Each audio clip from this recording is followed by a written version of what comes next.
This gentlelady from North Carolina. I move to strike the last word. Gentlelady is recognized for 5 minutes. Thank you, Mr. Chairman. Today we are debating amendments on a continuing resolution because the leadership of the 111th Congress failed to do one of their most basic jobs last year, pass a budget to fund the federal government.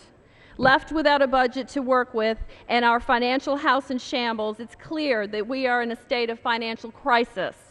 Our debt requires immediate action, and this CR is just the beginning. I came to Congress because, like many other new Republican members of the freshman class, I run a small business, sticking to my budget and trying to make plans for the future. All the while, I was watching Washington politicians drive this country's economy into a ditch. I knew that something had to change. My friends on the other side of the aisle are trying all the same worn-out tricks, but I'm here to say to the American people, this is not about tricks or politics. This is about preserving the greatness of America. No one in this chamber finds joy in the tough decisions we have to make, but we can no longer ignore them. The American people have elected this Congress to be good stewards of their money. Today is not a happy day. This is not a happy speech. Government spending and burdensome regulations have driven the American people to anger and frustration with good reason.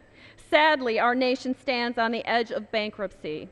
Our love for future generations of Americans requires that we not ignore today's problems, only to find them years from now in irreparable financial ruin.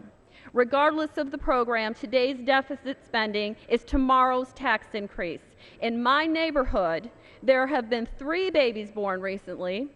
Each of those babies now owe $45,000 in federal debt. We are fighting for our very survival. At risk are the freedoms representative of a free market economy and free society, the freedom to choose, freedom of private industry to compete, freedom from burdensome taxation, and freedom from mandated government programs.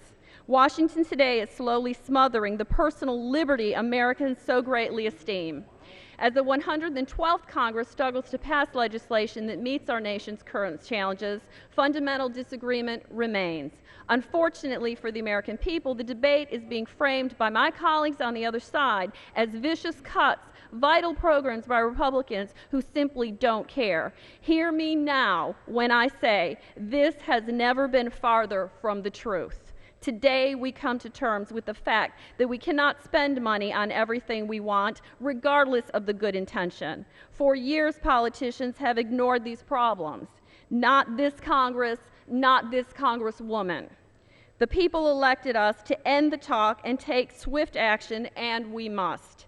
As a small business owner, when finances get tight, we cut where necessary. Raising prices isn't always the option. As painful as it may be, you make tough decisions to cut waste, operations, production costs, and eventually jobs as a last resort. Why should the federal government be any different?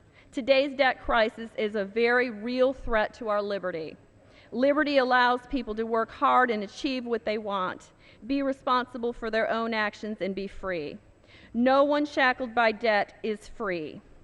Today's budget crisis is dangerous and threatens our basic freedoms. Free societies value every citizen equally, placing no preference one over another. I believe that no one should be entitled to another's hard-earned provisions and that government should support its citizens, not burden them with encumbersome debt and obligations they cannot fulfill. Government spending is not the answer to our looming problems. I know there will be those who argue that my rhetoric is too harsh and that the financial crisis is not as bad as it seems. This crisis is real, and without immediate action, America will continue spiraling toward financial disaster. Today, I challenge my colleagues to let real leadership begin. No longer should we turn to China to finance that which we cannot afford. Let us have the courage to right our wrongs, the strength to see it through, and the vision to lead with the powers entrusted to us from the consent of the governed rather than selfish ambition. Thank you, Mr. Chairman. I yield back. That yields back. For what purpose does the gentleman from North Carolina rise? To strike the last word. The gentleman is recognized for 5 minutes. Mr. Speaker, I rise to oppose this bill and the priorities and the values it represents.